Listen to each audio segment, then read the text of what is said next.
नमस्कार, knocking-news.com में आपका स्वागत है। मैं हूं गिरिजेश वशिष्ठ। अगर आपको लगता है कि श्रीलंका डूब गया, श्रीलंका में हिंसा हो रही है, श्रीलंका में नेता पीटे जा रहे हैं, उनके भक्तों की पिटाई हो रही है, श्रीलंका तबाह हो चुका है और ये वहाँ की महंगाई और विदेशी कर्ज और बहुत सारी चीज़ों की कहानियाँ पढ़ने के बाद आपको लगता है चलो टेंशन ख़त्म हुई, दुनिया में एक देश परेशानी में था और वो देश उसको भुगत रहा है, तो आप गलतफहमी में हैं। अर्थव्यवस्था के इस तरह के लुढ़कने के क्रम किसी एक देश पर जाकर खत्म नहीं होते हैं कि बल्कि किसी एक देश से शुरू होते हैं। श्रीलंका हो सकता है विश्व के करीब 60-70 देशों के लिए खतरे की घंटी हो और इन देशों में भारत भी शामिल हो सकता है कि एक के बाद एक विकेट उखड़ने शुरू हो जाएं, दिवालियेपन की कहानी आनी शुरू हो जाएं, अलग अलग देशों में इसी तरह का गृह युद्ध, अनरेस्ट, जनता के गुस्से आपको अलग अलग जगह देखने को मिले। और ये इसलिए होने वाला है क्योंकि पूरी दुनिया में एक बड़ी महत्वपूर्ण और बहुत अहम चेतावनी को नज़रअंदाज किया गया। वो चेतावनी क्या थी? बाकी देश कैसे गिरते हैं? कौन कौन से देश हैं जो इस वक्त खतरे में हैं और कभी भी गिर सकते हैं? इस सब पे बात करेंगे। कहीं मत जाइए, चैनल को सब्सक्राइब कर लीजिए। मैं अभी हाजिर होता हूं।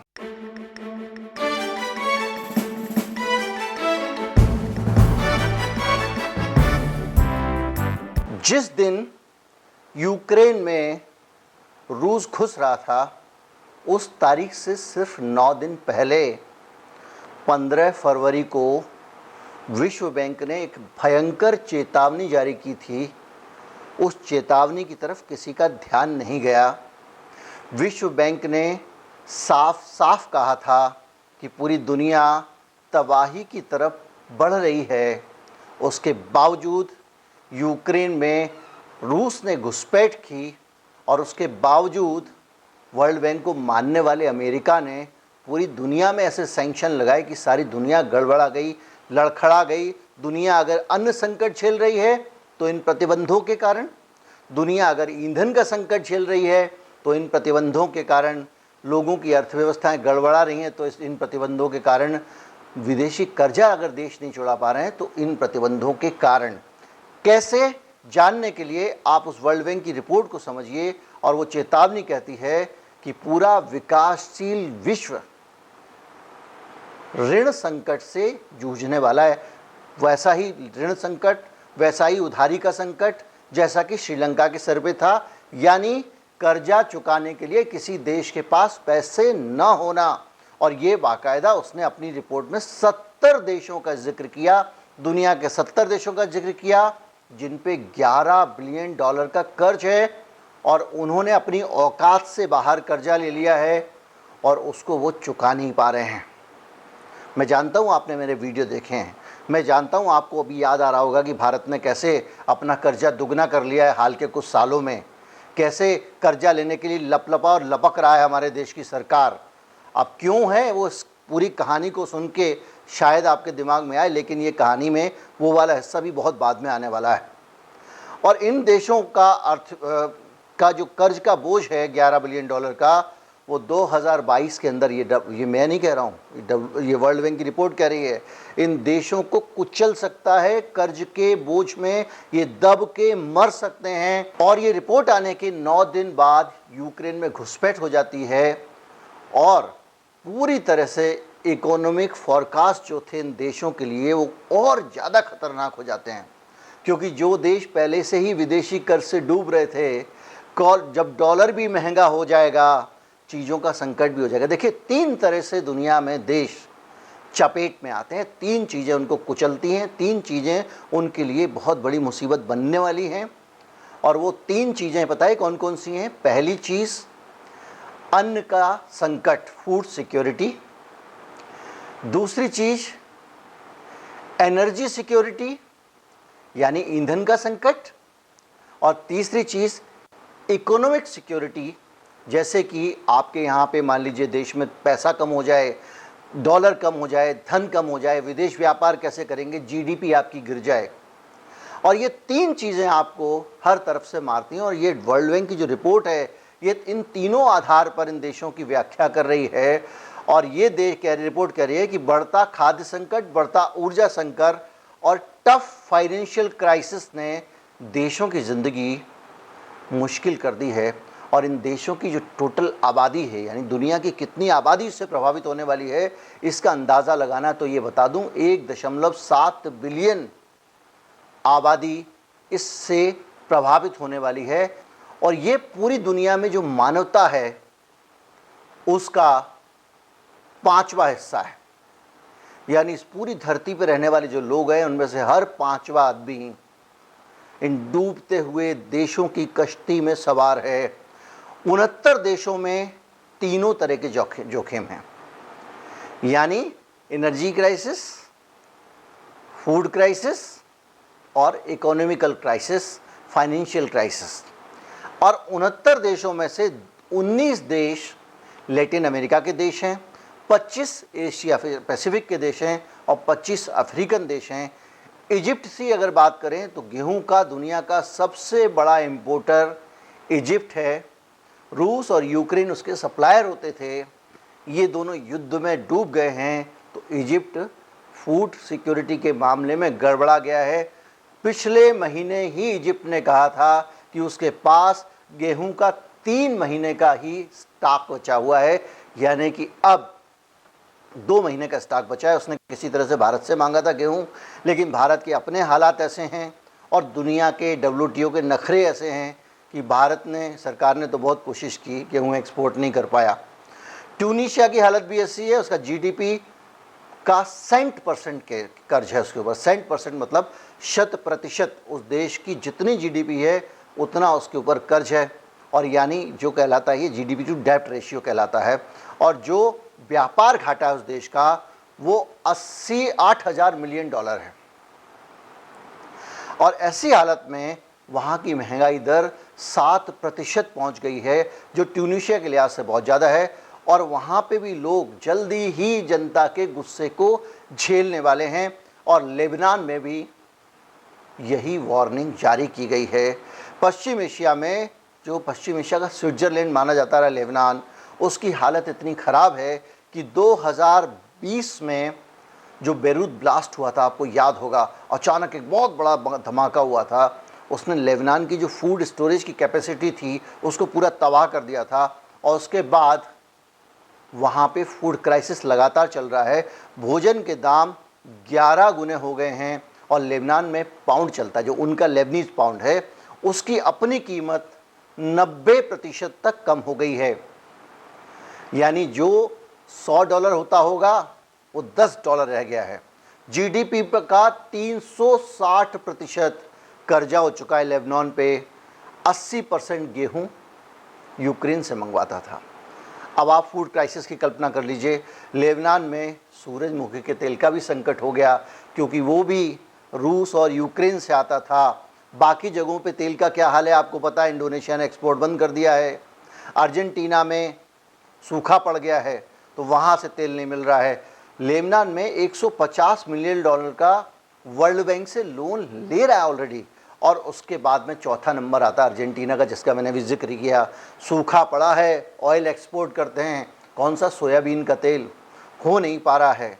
और ऐसे में, और अर्जेंटीना 9 बार डिफ़ॉल्टर हो चुका है, इंटरनेशनल कर्ज चुकाने में असफल हो चुका है। और अब IMF की शरण में गया है 10वीं बार कि जैसा कहो वैसा करेंगे, हमको शरण में ले लो। और IMF जो है रीफाइनेंस कर रहा है उसके $45 बिलियन के लोन को। रीफाइनेंस का मतलब ये होता है कि IMF उसको लोन दे रहा है और कह रहा है भैया ये आगे दे दो तुम और अपनी जान छुड़ाओ। जैसा कि अब श्रीलंका को करना, पहले वो अपनी सरकार बनाएं, फिर वो सरकार जाके IMF के पास जाएगी, फिर उनकी गुलामी के कागजात पे दस्तखत करेगी, वो जैसा कहेंगे वैसा करेगी। उसके बाद वो पैसे देंगे कि लो भाई चीन का कर्जा चुका दो, इसका कर्जा चुका दो, उसका कर्जा चुका दो। जैसा श्रीलंका के साथ होने वाला है वैसा ऑलरेडी अर्जेंटीना के साथ हो रहा है। अल सल्वाडोर और पेरू कर्ज के संकट से जूझ रहे हैं। कमोडिटीज़ में हाइपर इन्फ्लेशन चल रहा है, अत्यधिक महंगाई चल रही है। और इस हाइपर इन्फ्लेशन में बेरोजगारी और फूड क्राइसिस बहुत बड़ी अल सल्वाडोर और पेरू की समस्या हो गई है। श्रीलंका से भी बुरा हाल हो गया है। 2030 एक किताब है, एक ऐसी किताब है जिस पे ये बताया गया है कि 2030 में दुनिया कैसी होने वाली है। इसमें अनेक प्रकार की कल्पनाएं और अनेक प्रकार के विश्लेषण शामिल हैं। और इस किताब को अगर आप पढ़ने के बजाय सुनना चाहते हैं और वो भी कम समय में, बुक समरी चाहते हैं, तो ये बुक समरी मैंने हाल ही में कुकू एफएम पर देखी। कुकू एफएम एक ऑडियो बुक्स का प्लेटफॉर्म है जहाँ पे 1000 से ज़्यादा ऑडियो बुक्स आपको उपलब्ध होती हैं। और इसकी सबसे बड़ी खासियत ये होती है ऑडियो बुक्स के कि आपने रोज़मर्रा के काम करते हुए ऑडियो बुक्स को सुन सकते हैं और गुन सकते हैं। अपना रोज़मर्रा का काम करते हुए, दफ्तर जाते हुए, मेट्रो में जाते हुए, वाहन चलाते हुए, अपने प्रतीक्षा के समय में कामकाज करते हुए आप ऑडियो बुक्स का आनंद ले सकते हैं। 1000 से ज़्यादा ऑडियो बुक्स कुकू एफएम के प्लेटफॉर्म पे हैं जिनका आनंद आप 399 रुपये में ले सकते हैं। और अगर आप हमारे चैनल के दर्शक हैं तो आपको इतनी रकम भी नहीं देनी पड़ेगी।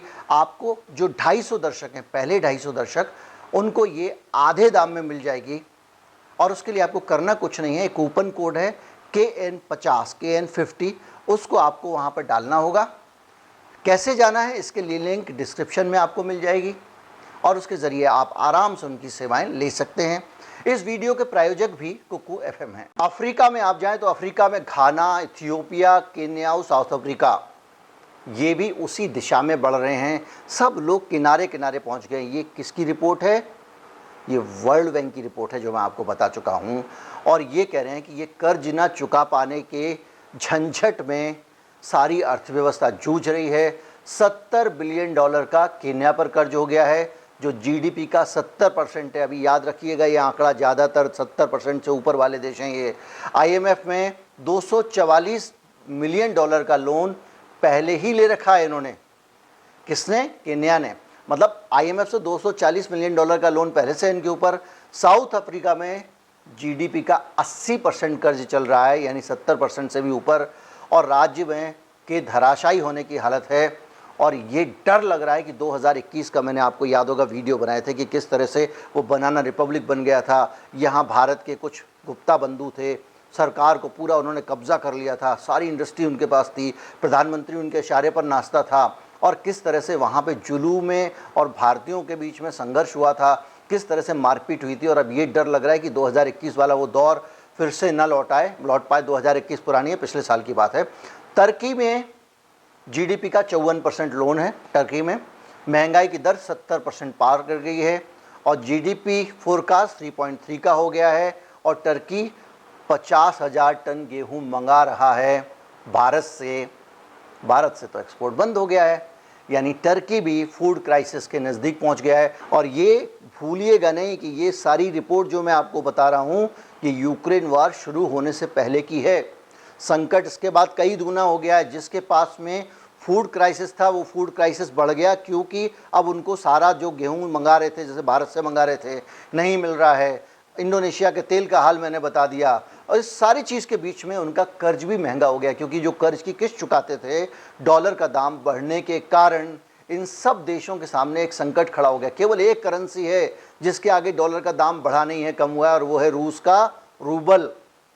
यानी जिसको मारने चले थे वो तो शक्तिशाली हो गया, और बाकी दुनिया जो है वो आपके कर्ज, आपके अपने बोझ में दब रही है। वाह बाइडेन साहब, कितना समझदारी के सैंक्शन लगाए हैं आपने कि आप ही आपका जयकारा है, बाकी सबका रोक आ रहा है। और उस पूरी कंडीशन के बीच में जब ये वॉर आ गया तो क्या स्थिति हुई होगी उसकी आप कल्पना कर लीजिए।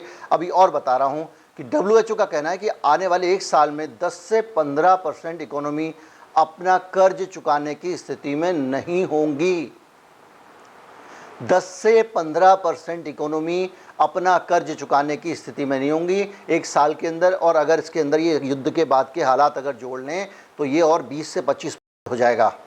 भारत की हालत बहुत ज़्यादा ख़राब है और उसकी जो दशा है उसका अंदाज़ा इससे लगा लीजिए कि उसका विदेशी मुद्रा का भंडार भारत $600 बिलियन के नीचे है।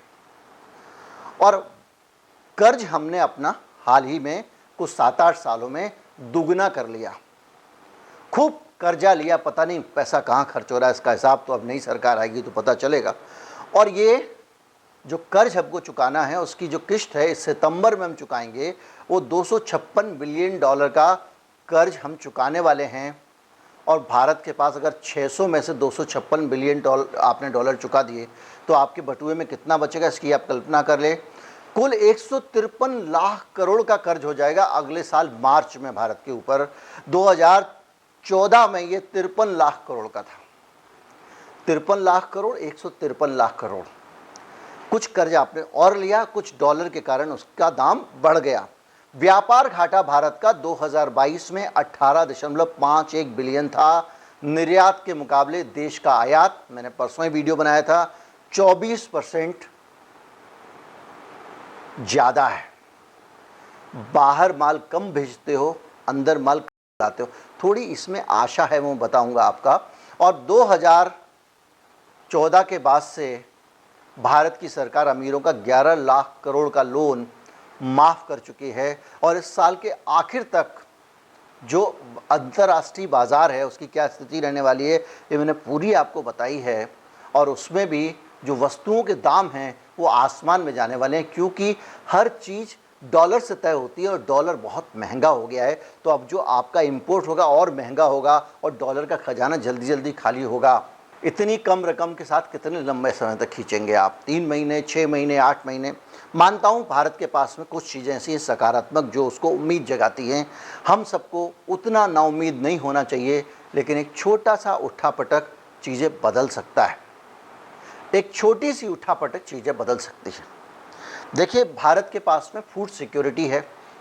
आज हम सबको याद करना चाहिए लाल बहादुर शास्त्री को, जो इस देश में बाकायदा वो सुनहरी क्रांति लेकर आए, जय जवान जय किसान, जिसके कारण आज हम खाद्य के मामले में आत्मनिर्भर हैं। हम भी कभी इसी तरह से अमेरिका से गेहूँ लेते थे, जिसके अंदर ऐसी ऐसी चीज़ें मिल के आ गई जो आज तक खरपतवार आपको कई जगह दिख जाती है। कांग्रेस ग्रास उसका नाम रखा गया था। इस तरह की चीज़ें आ गई थी, लेकिन आज हम आत्मनिर्भर हैं। आज हम उस सरकार के कारण कम से कम फूड सिक्योरिटी है कि हमारे पास अपनी ज़रूरत का अनाज है। अगर ये नहीं अगर इंपोर्ट किया, एक्सपोर्ट कर देते तो गड़बड़ हो जाती। एक्सपोर्ट नहीं किया है तो अपने पास फूड सिक्योरिटी है। तेल के मामले में थोड़ी दिक्कत है, इसमें कोई शक नहीं, लेकिन इससे काम चलाया जा सकता है। और भी चीज़ों की दिक्कत, इससे काम चलाया जा सकता है, लेकिन दिक्कत है विदेशी कर्जे की। जब आप ज़्यादातर चीज़ों में इंपोर्ट पर निर्भर करते हैं, आपको तेल भी इंपोर्ट करना है, धातुएं भी इंपोर्ट करनी है। हालांकि अभी जो मैंने आपको बताया था कि बहुत ज़्यादा दाम स्टील का बढ़ गया था, अब वो थोड़ा नरम हुई है। एल्युमिनियम भी नरम हुआ है, जस्ता भी नरम हुआ है, बहुत सारी उनके दाम कम हो गए हैं। तो आप फिर भी बच गए हैं, लेकिन डॉलर का दाम उतना ही बढ़ गया है, तो इसलिए उसका फ़ायदा भी नहीं मिलने वाला। तो बहरहाल जो भी स्थितियाँ, उसमें आपको मान लीजिए चीन से आप कुछ मंगाते हैं, दवाएँ ववाएँ मंगाते हैं, तो उसके लिए आपको पैसे चाहिए, तो विदेशी मुद्रा का भंडार बढ़ना चाहिए। और उसके लिए हो सकता है कि भाई अगर डॉलर महंगा हो गया है तो भारत से चीज़ें खरीदना दुनिया को सस्ता पड़ने लगे, और सस्ता पड़े तो हो सकता है कुछ एक्सपोर्ट बढ़ जाए। दूसरी उम्मीद ये है। तो इन सारी उम्मीदों के बीच में बस आप भगवान पर भरोसा रखिए, और इतना भी मत रखिए कि आप ये सारी मुसीबतें भूल कर अलग अलग जगहों पर खुदाई करने लग जाएं। देखिए, याद रखिएगा, जब सारे के सारे चैनल्स आपको कभी ताजमहल के नीचे के कमरे खोदने को कहते हैं, कभी ज्ञानवापी मंदिर को कहते हैं, उस दौरान मैं आपको देश की हकीकत बता रहा हूँ। ये खबर नेशनल मीडिया की बड़ी खबर होनी चाहिए थी, इस पे लगातार चर्चा होनी चाहिए थी। हमारा देश कहाँ जा रहा है? पूरी दुनिया के देश दिवालियापन की ओर बढ़ रहे हैं। अमेरिकन इम्पीरियलिज्म के कारण, अमेरिकी साम्राज्यवाद के कारण हम बहुत बुरे हालत में पहुँच गए हैं। कुछ निश्चित नहीं है आने वाले समय तक क्या होगा। ये परेशानी कितनी ज़्यादा होगी सरकार में बैठे लोगों के अंदर, उसकी कल्पना कर लीजिए। और ख़ास तौर पे जो लोग सचमुच शुभचिंतक हैं देश के, और ऐसे दौर में लोग आपको खुदाई में लगा रहे हैं। मैं भी चाहता तो खुदाई पे वीडियो बना सकता था। मेरे पास एक बहुत बड़े अधिकारी का इंटरव्यू प्लान था, जिनसे बात करके मैं आपको बाकायदा ताजमहल के अंदर क्या बताने वाला था। लेकिन इत्तेफाक से आज अच्छा हुआ आर्कियोलॉजिकल सर्वे ऑफ इंडिया ने वो तस्वीरें जारी कर दी जो अंदर के कमरों की हैं, ताकि तनाव ना हो। पता नहीं कितने अफसरों को इसका नुकसान उठाना पड़ेगा। बहरहाल जो भी है, देश के प्रमुख मुद्दों को समझिए। एक बात याद रखिए, सबसे बड़ा मुद्दा आर्थिक मुद्दा होता है। जो आदमी आर्थिक मुद्दे पे आपसे वोट मांगने आ रहा है वो तो आपका शुभचिंतक है, क्योंकि रोटी कपड़ा मकान सबसे बड़ी ज़रूरत है और उसके बगैर कुछ नहीं होता है। तो रोटी कपड़ा मकान शिक्षा स्वास्थ्य, इस पे ही फोकस रहे तो अच्छा है। बाकी इससे फोकस हटाने के लिए जहाँ जहाँ लोग फोकस ले जाते हैं वहाँ से आपको सावधान रहना चाहिए।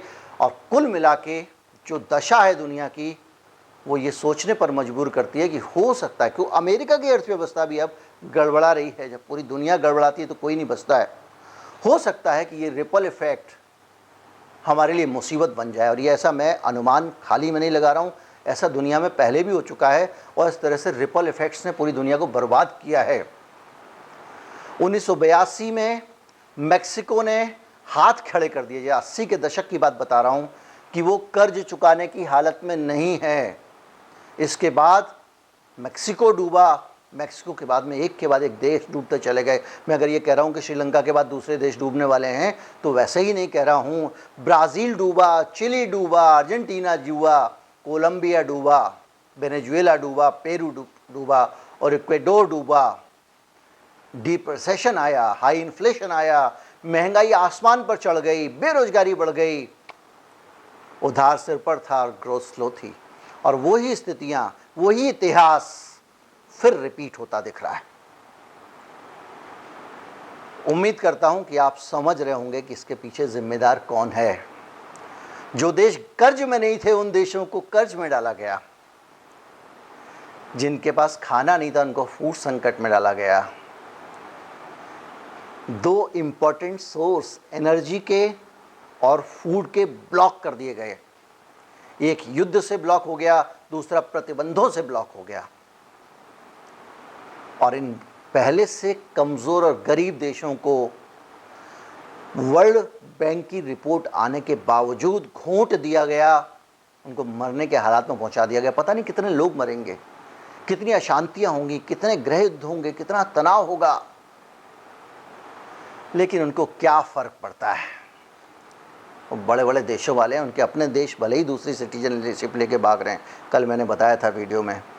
लेकिन उम्मीद करता हूँ ये वीडियो भी अच्छा तो नहीं है, लेकिन फिर भी एक अच्छी बात है कि हमको लगता है कि भारत में अभी थोड़ा सा दम है। ज़्यादा से ज़्यादा लोगों तक पहुँचाएँ, लोगों को ये चुनौतियाँ मालूम पड़नी चाहिए। चैनल को सब्सक्राइब नहीं किया तो कर ले, अगर फेसबुक पर हैं तो इसे शेयर ज़रूर करें और फॉलो कर लें। नमस्कार, जय हिंद।